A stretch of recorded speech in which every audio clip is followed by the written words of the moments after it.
Vino a él un leproso y le rogaba rodillas diciendo: si quieres, puedes limpiarme. Jesús, profundamente conmovido, extendió la mano y le tocó y le dijo: quiero, sé limpio. Tan pronto terminó de hablar, desapareció la lepra y quedó limpio. Que Dios bendiga su palabra. Amén. Lo vamos así.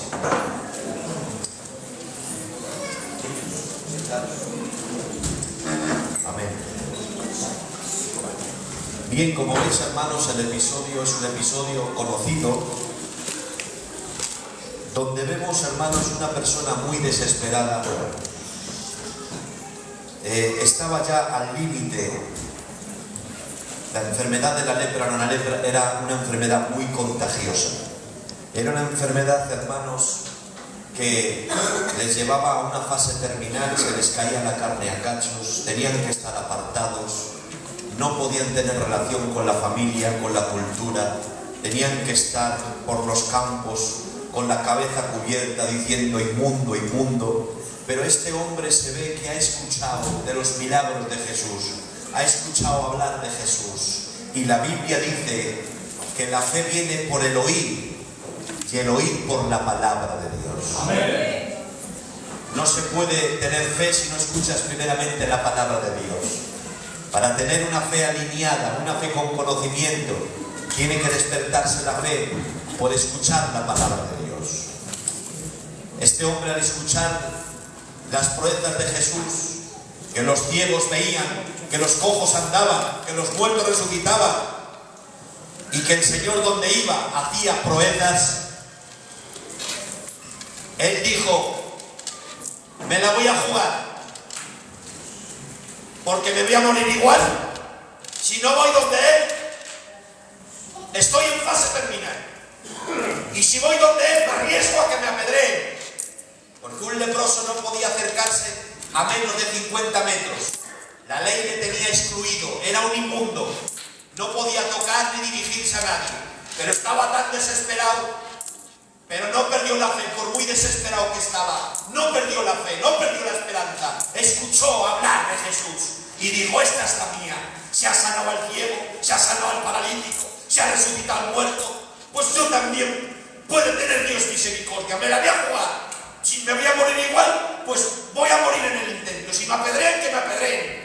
Y por donde escucha de Jesús va corriendo, corriendo, corriendo, se tira de rodillas y lanza una oración que es lo que más me ha llamado la atención, porque es que esta oración no la he visto en todo el Nuevo Testamento.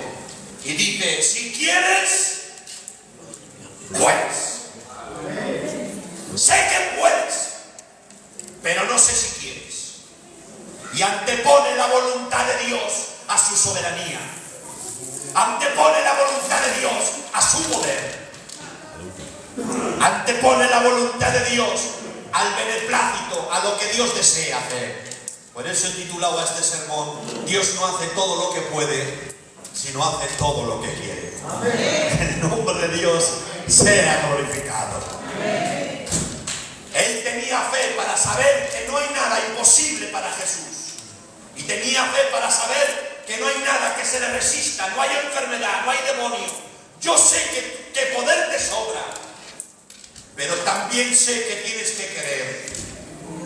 Y eso nos da una enseñanza para la Iglesia de la Paz en el día de hoy. Que nuestras oraciones tienen que estar sometidas a la voluntad de Dios. Todos creemos que Dios es todopoderoso. Los que crean que Dios es todopoderoso, digan amén. Amén. Y a Dios le agrada que tengas fe para creer que no hay nada imposible para Dios. A Dios le agrada que tengas esa fe, que su especialidad es lo imposible. Pero más le agrada a Dios que tengas fe para aceptar lo que quiere darte y aceptar lo que no quiere darte. Amén. Sé que puedes, Señor, pero no sé si quieres. Antepuso la voluntad de Jesús a su poder y a su soberanía. Por eso es que dice la Escritura en 1 de Juan 5:14: y esta es la voluntad de Dios, que si pedimos alguna cosa conforme a su voluntad, repitan conmigo: si pedimos alguna cosa conforme a su voluntad, Él nos oye. Nuestras oraciones, hermanos y hermanas, tienen y deben de estar sujetas a la voluntad de Dios. A veces orando hacemos de un Dios soberano un siervo y ponemos a Dios como siervo y nosotros nos ponemos como soberano. Pero te recuerdo que el siervo eres tú y yo y el soberano es Él. Por mucha fe que tengas, por mucho que ayunes y que ores, Dios no se hace siervo de tus oraciones. Dios no se hace siervo de tu fe. A Dios le agrada que creas que todo lo puede, pero más le agrada a Dios que tengas fe para aceptar las cosas que aunque pueda hacerlas, pero no quiere dártelas. La fe no solamente son manos que reciben el milagro, sino la fe también son manos que reciben su voluntad. Porque es más importante la voluntad de Dios que la tuya. Es más importante la voluntad de Dios que la de los hombres. Porque la voluntad de Dios es eterna. Es el pasado, el presente y el futuro. Tú solamente ves tu pasado y tu presente, pero no ves el futuro. Y a veces Dios te bendice más negándote lo que le pides que dándote y complaciéndote en lo que tú le das. Porque su voluntad es perfecta. Porque Él sabe todas las cosas. Tú y yo no sabemos todas las cosas, nada más vemos lo que tenemos de frente, pero es que Dios no ve lo que tiene de frente. Él ve el pasado, el presente y el futuro en un eterno presente, y Él conoce el final desde el principio y el principio desde el final, y a veces te bendice más Dios negándote lo que le pides que concediéndotelo, porque Dios es soberano. Amén. A su nombre. Gloria. Por eso nunca te olvides que tus oraciones tienes que anteponer siempre la voluntad de Dios por encima de la tuya. Señor, tú puedes convertir a mi compañero. Señor, tú puedes sanarme de la enfermedad. Señor, tú puedes, pero no sé si quieres. ¿Qué lección nos da este leproso? Que primero pone de pantalla la voluntad de Jesús. Si quieres, tienes que, yo sé que puedes, porque he escuchado que has resucitado a Lázaro. Y si resucitas a un muerto, mejor me puede limpiar a mí de la lepra. Pero no sé si quieres. Ay, Padre Santo. Dice el apóstol Santiago: pedís y no recibís, porque pedís mal, para satisfacer y gastar en vuestros deleites. A veces Dios tiene que negarte muchas cosas porque no está en la voluntad de Dios el dártelas. Por eso es que dice la Escritura que cuando nuestra mente y nuestro carácter está alineado con lo de Él, todo lo que pidamos estará dentro del propósito de Dios. Hay un texto que se ha interpretado muy mal, está en Juan capítulo 15, versículo 7, dice... Atención a este texto porque se ha dado muchas patadas a este texto. El texto dice: todo lo que pidáis en mi nombre, yo lo haré. Pero claro, están mutilando el texto porque dice: permaneced en mí y yo permaneceré en vosotros, para que llevéis mucho fruto. Y todo lo que pidáis. Es decir, que cuando una persona permanece en Cristo y da fruto, y el carácter de Dios se refleja en él, y es una persona que está alineada con Dios, un pámpano injertado en la vid, un pámpano que reverdece, un pámpano que tiene fruto, amor, gozo, paz, paciencia. Estás tan alineado con Dios, estás tan en sintonía con la voluntad de Dios, que todo lo que vayas a pedir va a estar dentro de la voluntad de Dios.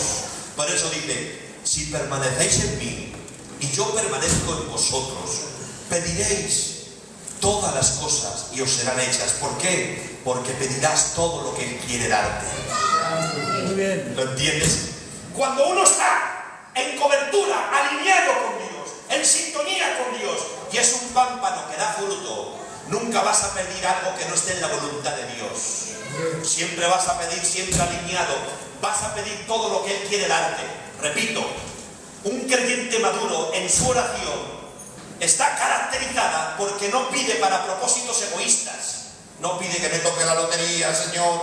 No. Todo lo que tú pidas siempre, Señor, ayúdame a santificarte. Y eso el Señor te lo quiere dar. Señor, ayúdame a hacer tu voluntad, Padre. Señor, ayúdame a apartarme del pecado, Dios mío. Señor, ayúdame a ser más santo. Dame fuerzas para perdonar al que me hiere, Señor. Ayúdame a no caer en la tentación. Todas esas cosas las pide un creyente maduro. Y esas cosas te las aseguro que te las va a conceder Dios, porque estás pidiendo conforme a su voluntad. Y Dios te va a conceder todo lo que le pida. ¿Cuántos pueden decir amén? Ahora, si empiezas a pedir cosas que no están en el propósito de Dios, porque no son de Dios, ni te hacen bien, pues no eres como el leproso que antepuso, si quieres. Fíjate, si le agrada a Dios que antepongas la voluntad de Él por encima de la tuya, hubo alguien que dijo Dios, en Él está toda mi complacencia. Y Él en el Getsemaní dijo, Padre, pasa de mí esta copa. ¿Pero qué dijo? No se haga mi voluntad. Mas no se haga Mi voluntad. Fíjate si le agrada a Dios que pongas por encima de tu voluntad la voluntad de Dios, que hubo uno perfecto, sin pecado, el Hijo de Dios, el Verbo encarnado, que puso la voluntad del Dios Padre por encima de la suya. Por lo tanto, cuando ores, quieres ver si tu oración es madura, que siempre antepongas, que esté caracterizada tu oración por ser una oración espiritual, no para satisfacer tus intereses personales. No le pidas al Señor que te dé para un tresillo nuevo, que eso no es de espirituales. No le pidas, si tienes una casica normalica, no le pidas al Señor una casa de lujo. No le pidas cosas que no te benefician espiritualmente. Pide todo lo que Él quiere darte, todo lo que esté en su voluntad. Dice su palabra, orad por los presos, orad por los huérfanos, orad por la palabra, que la palabra de Dios corra y sea glorificada, orad por los pastores. Oremos por todas las cosas que están en la mano de Dios. Dios tiene las manos llenas de muchos propósitos que están deseando que sus hijos le pidan con corazón, con sabiduría y con entendimiento para abrir sus manos y derramar las bendiciones. La oración es el interruptor que activa la voluntad de Dios. Amén. Fijaros lo que he dicho, No he dicho que la oración cambia la voluntad de Dios. La oración es el interruptor que activa los propósitos eternos de Dios. Amén. Cuando Dios le dice a Elías, vete porque voy a hacer llover, se acabó la sequía. Elías se puso de rodillas y oró fervientemente. Pero Elías, si te ha dicho Dios que va a hacer llover, sí, pero eso a mí no me priva de orar. Orad fervientemente por lo que Él quiere hacer. Dios se complace en la armonía, lo llaman los teólogos armonía de voluntades, aunque Dios no puede hacer todo porque Él es soberano, pero Él ha decretado que muchas de las cosas, muchos de sus propósitos se activen a través de las oraciones de los santos. ¿La palabra de Dios es poderosa? Sí, sin embargo Él ha decretado, orad para que la palabra de Dios corra y sea glorificada. Pues no es poderosa la palabra, sí, pero yo quiero que el cuerpo de Cristo esté en sintonía con mi voluntad y quiero que oren para que la palabra de Dios corra y sea glorificada. Amén. Orad para que Dios envíe obreros a la mies. Dios no puede hacer todo, pero Él no quiere aislar tu voluntad.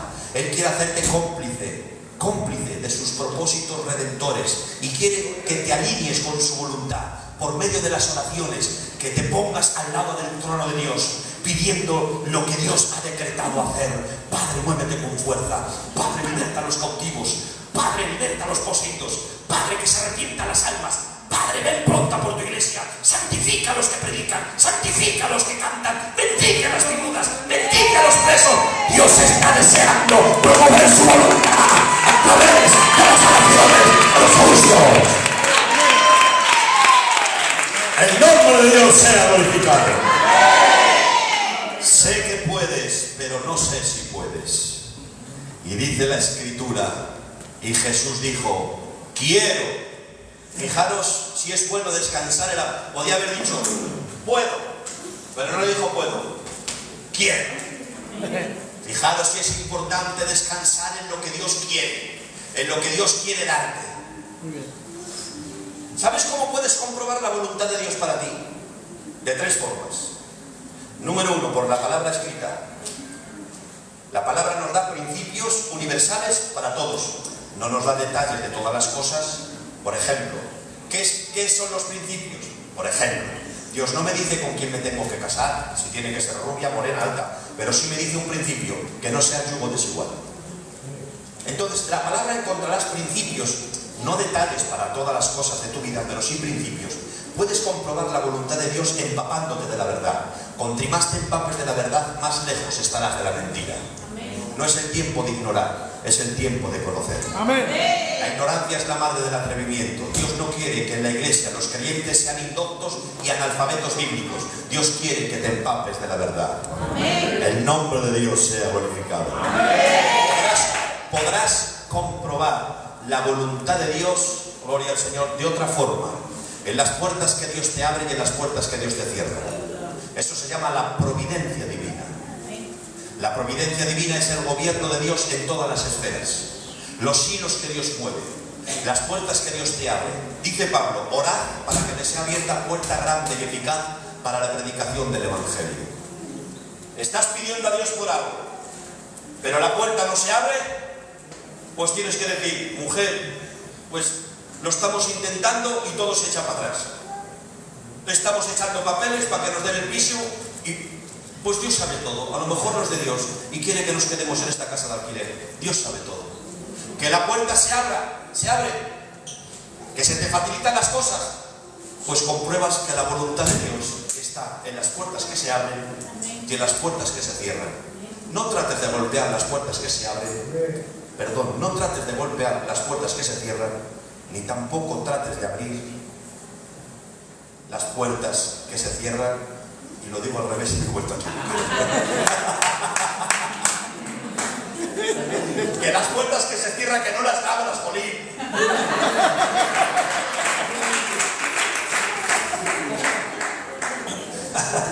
Gloria al Señor. Por lo tanto, gloria al Señor, que la voluntad de Dios es mejor que la tuya y que la mía. Amén. Que es mejor la voluntad de Dios que la voluntad de los hombres. Que nuestra voluntad está defectuosa, está tarada, está limitada. Pero la voluntad de Dios es buena, agradable y perfecta. Amén. ¿Cuántos desean la voluntad de Dios para ellos? Pueden decir amén. Amén. Estamos dentro del episodio, ¿vale? El leproso. Si quieres, puedes ser limpio. Me encantan los mensajes que nacen del texto, se desarrollan del texto y culminan del texto leído. Eso se llama el mensaje expositivo. Aquí en este texto, el leproso viene y se hinca de rodillas. Y ahora dice Jesús, y teniendo misericordia de él. ¿Saben que la palabra misericordia es una palabra compuesta que viene del griego? Misere, que significa miserias. Cordia, que viene de la palabra cardia, cardiología. Miseria, corazón. Significa que Dios pasa nuestras miserias por su corazón. Eso es lo que significa la palabra misericordia. Y teniendo misericordia de él. Ay, Padre Santo. ¿Sabéis por qué tuvo misericordia? Porque se humilló y vino mordiendo el polvo. ¿Ustedes creen que si Jesús ve al leproso altanero y exigiendo, va a tener misericordia de él? Pues no dice la Biblia que Dios mira de lejos al altivo, pero le vio mordiendo el polvo. Lo que escuchó de él produjo una fe y un arrepentimiento genuino. Porque vio su miseria y viendo su miseria dijo, pero si estoy en fase terminal, si mira mi miseria, si se me cae la carne a canso, no me queda otra que morder el polvo y pedirle misericordia. Y siendo consciente de su miseria vino mordiendo el polvo. Y eso nos da una enseñanza para la Iglesia de la Paz. Si no vives más humillado delante de Dios, es porque no eres consciente de la miseria que tienes. Porque si fueras consciente de la miseria que tenemos, estarías más humillado y más humillado. Si Dios nos dejara ver un 20% del pecado que tenemos, de lo que se esconde en nuestro corazón, de lo que es nuestra naturaleza caída, de lo que somos capaces de hacer en ciertas situaciones. Si Dios nos dejara ver un poquito de la miseria que tendríamos, nos entraba un ataque. Lo que pasa es que no somos conscientes, que algunos de nosotros nos creemos buenos. ¿Te crees bueno? Estás muy confundido. Por eso no estás humillado. Porque nadie podrá adelgazar si se ve delgado. Para que una persona adelgaza tiene que verse gordo. Para que una persona viva arrepentida y se humille, tiene que ser consciente de su pecado. No nos damos una idea, como hemos nacido en pecado. Dice David, en pecado me concibió mi madre y en maldad he sido formado. Estamos acostumbrados a nacer en pecado y a convivir con una naturaleza caída. No percibimos lo horrendo que es el pecado, que lo tenemos dentro. Que si no lo ponemos freno se manifiesta y nos hace perdernos. No percibimos. Pero fíjate si el pecado es tan horrendo, tan horrendo, tan horrendo, que antes de pasarlo por alto ha preferido crucificar a su hijo.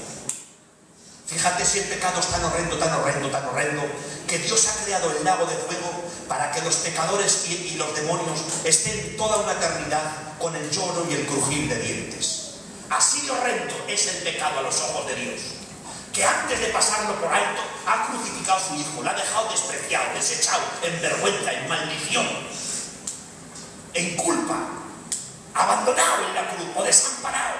Fíjate si Dios aborrece el pecado, que ha creado un lago de fuego para echar a millones y millones de personas que han seguido a los ángeles caídos y estarán por toda una eternidad en el lloro y en el crujir de dientes, donde el gusano no muere, sufriendo por toda una eternidad. Porque a los ojos de Dios no podemos darnos una idea, la percepción, lo contaminado y lo horrendo que es el pecado a los ojos de Dios. Nosotros no nos damos una idea, porque convivimos con una naturaleza caída y estamos acostumbrados a vivir en una atmósfera de pecado. Escuchamos a la gente maldecir, escuchamos a la gente robar, escuchamos a la gente blasfemar, vivimos en una esfera de pecado, hemos nacido en pecado y tenemos una naturaleza caída y no percibimos lo horrendo que es el pecado. Por eso no vives más humillado. Por el leproso venía consciente de su miseria y siendo consciente de su miseria le llevó a humillarse y a morder el polvo. Nosotros no nos humillamos más porque no somos conscientes de la miseria que tenemos. Pero tengo que decirte que ninguno de los que estamos aquí somos dignos de nada. Nadie es digno ni de predicar, nadie es digno de cantar, nadie es digno de presentar un culto, nadie es digno de pedir culto. Solo es por gracia, por misericordia.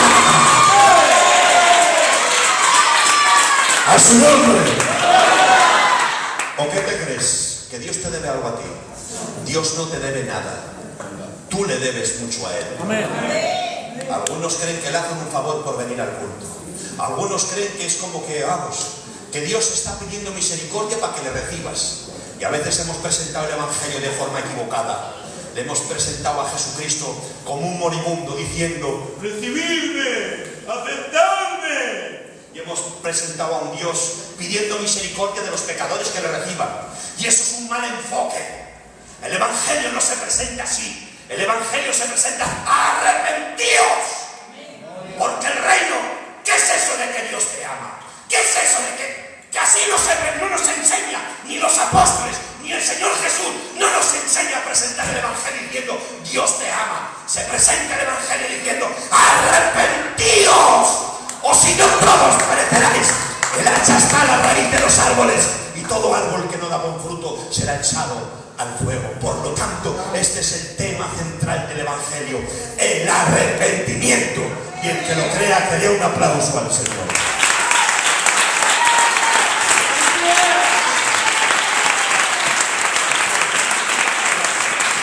¿Cuántos pueden decir amén?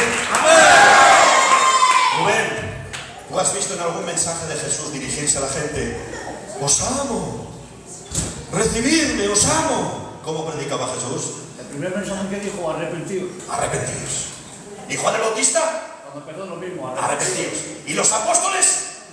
En el día de Pentecostés: arrepentidos para que vengan de la presencia del Señor tiempos de refrigerio. Vosotros matasteis al autor de la vida. Esta es la presentación del Evangelio. Pero si presentamos a Dios como que fuera Papá Noel: y Dios te ama, recíbelo. Nunca te darás cuenta de la miseria que tienes. Que si Dios no te toca, no te limpia de la lepra. Y si no te limpia de la lepra, te vas al infierno. Pero que si tú te humillas reconociendo tu pecado y arrepintiéndote, la gracia, todo lo que toca la gracia, lo limpia. Fíjate que el leproso era inmundo y todo lo que tocara el leproso quedara contaminado. Donde se sentara, el mueble contaminado, la ropa contaminada, todo lo que tocara el leproso contaminaba. Pero Jesús tocó al leproso y en lugar de contaminar el leproso a Jesús, Jesús lo limpió a él.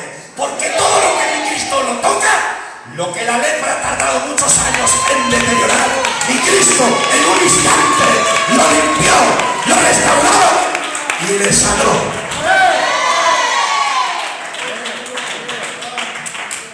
Yo no sé lo que ha hecho contigo el diablo y el mundo en todos estos años, pero Jesús es especialista en un instante en recomponer todo lo que durante años el diablo ha tratado de deteriorarte, si te humillas y te arrepientes de corazón. Amén. Ahora bien, vamos a entrar en materia. ¿Estáis bien? Hay 3 síntomas por las que se ve que una persona no se ha arrepentido. 3.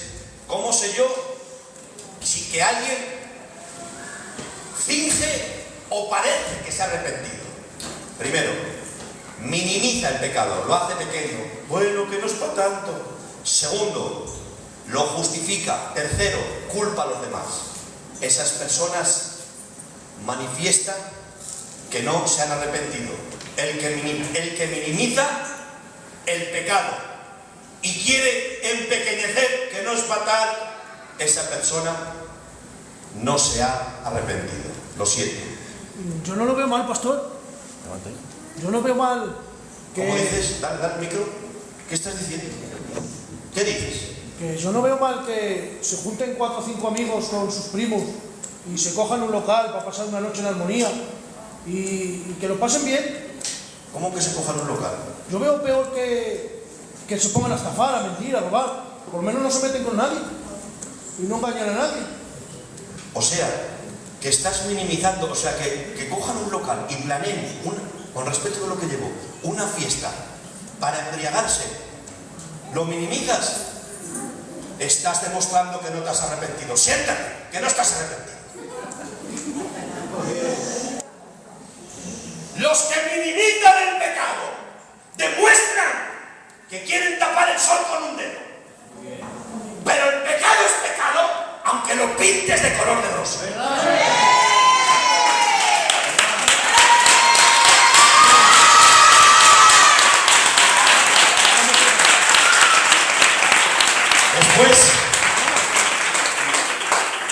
Después están los que culpan a los demás.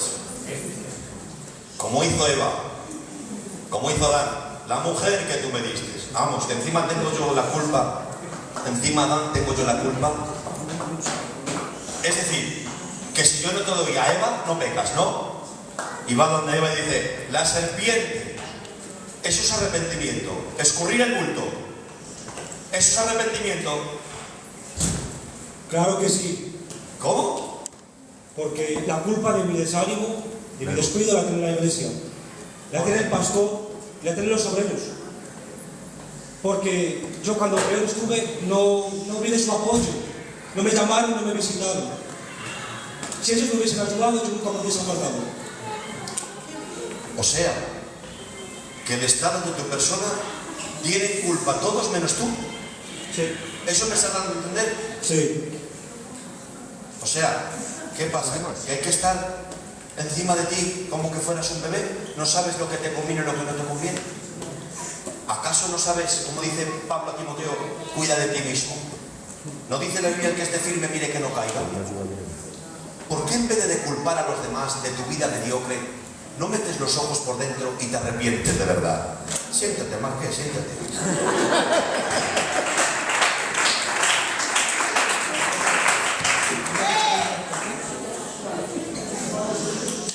Están los que minimizan, están los que culpan a los demás. Atención, Y están los que justifican que Dios lo ve y que tenía necesidad. Como hizo Saúl. Saúl, ¿qué es lo que hizo? Es que el pueblo me dijo que perdonara la vida del ganado, temía al pueblo. Es que es para sacrificio. Si no he matado al ganado engordado, es para sacrificio, para ofrecer. Y le dice David, hombre, se agradará a Dios más en los sacrificios que en la obediencia. Es como aquel que dice, robo, pero Dios lo ve, que es para luego echar a la ofrenda. Están los que justifican. ¿Y qué malo tiene, pastor? Que haya un montón de chatarra y el amigo se haya distraído y me lo haya llevado para comer. No, que no es malo. Pero si Dios lo ve, es por la necesidad que tenemos. Que Dios lo ve, eso es lo malo, granuja, que Dios lo ve. Eso es lo malo, que Dios lo ve. No se puede, hermano, no se puede justificar lo injustificable. El fin no justifica los medios. No quieras tapar los ojos a Dios con un buen fin. Es que es para los niños, es que es para... No. Si tú engañas, el engaño es engaño. Si tú utilizas una nómina falsa, eso es falsificación. Bueno. Si tú mientes, eso es pecado. Pecado.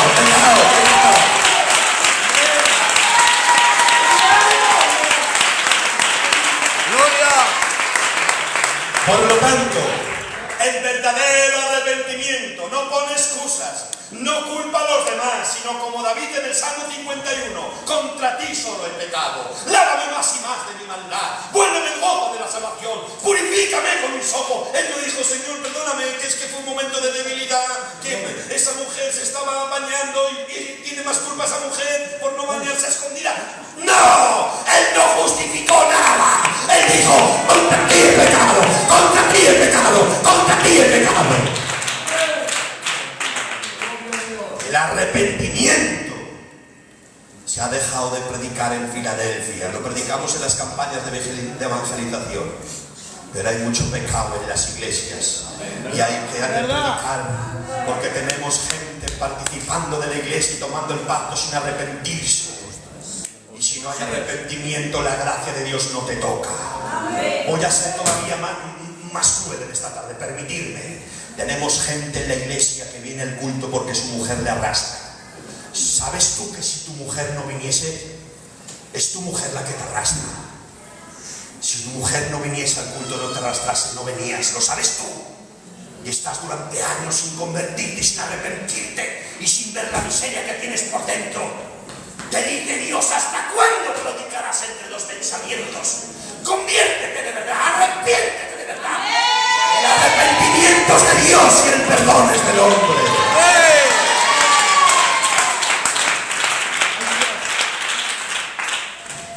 Un teólogo decía esta tarde, el arrepentimiento, no se escandalicen con esta palabra que voy a decir, por favor. No se escandalicen, que ustedes son una iglesia madura. El arrepentimiento es el vómito del alma. Cuando uno se traga veneno, el cuerpo quiere vomitarlo porque se siente mal. Inclusive inducimos el vómito y nos metemos los dedos, porque el vómito expulsa lo que te produce malestar. El pecado es un veneno que te arruina. Y el arrepentimiento es el vómito. Vomita lo que tengas que vomitar. Arrepiéntete de tu maldad. Y dice la Biblia, y la misericordia triunfará sobre el juicio. ¿Cuándo triunfa la misericordia sobre el juicio? Si Dios es juez y no puede mirar con leñedad el pecado. La misericordia triunfa sobre el juicio cuando te arrepientes. Triunfa la misericordia sobre el juicio. Amén. Dios se complace más en perdonar que en culpar, en salvar que en perdonar. Porque ahora sí te lo digo, Dios es amor. Amén. Da un aplauso al Señor.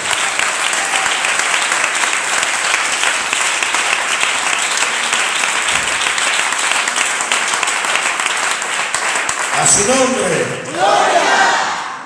Sacamos un poquito más al texto, como digo yo, las tripas. ¿Se las sacamos? Mira. Y dice la Biblia, y extendiendo su mano, le tocó y dijo, quiero, sé limpio. Dice, y al instante que dijo las palabras, quedó sano. No le sana por el toque, le sana por la palabra. Y cuando dijo las palabras, quedó sano. Y después le toca. ¿Por qué le toca? Porque era un leproso que a lo mejor llevaba años sin que nadie le abrazase y necesitaba que Jesús le sanase las emociones, el afecto. ¿Cuántos años sin sentir la caricia de un abrazo?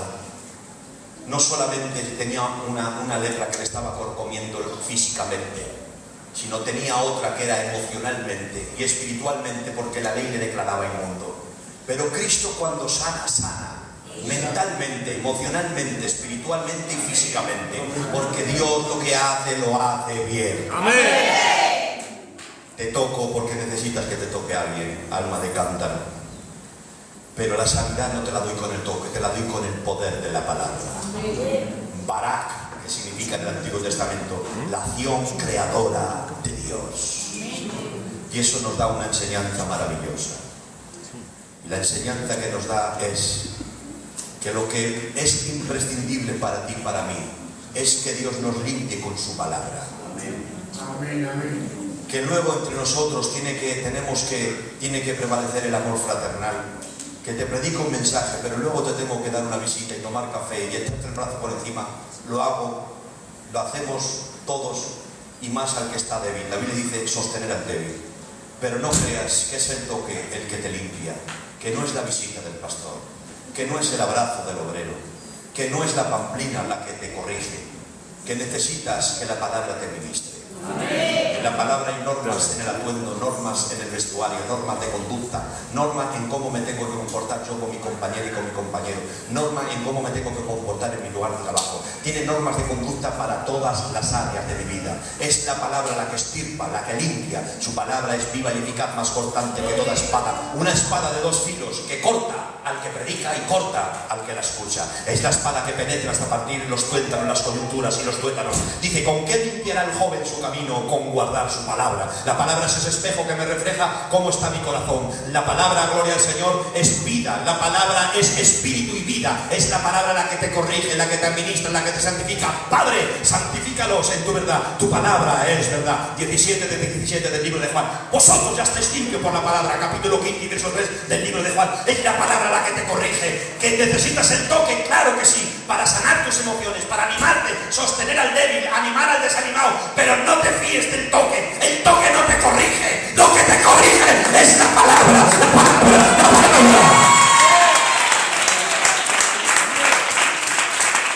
Por lo tanto, hermanos míos, deposita toda tu fe en la palabra del Señor. Y si luego hay un toque de alguien, pues bienvenido sea. Lo que te venga es lo que te encuentras.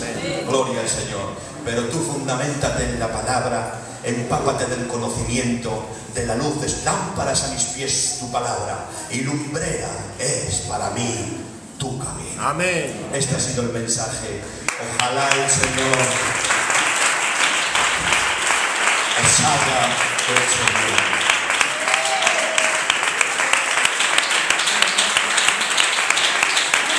Nos ponemos en pie, por favor, para dar gracias a Dios por este precioso culto, donde Dios nos ha ministrado.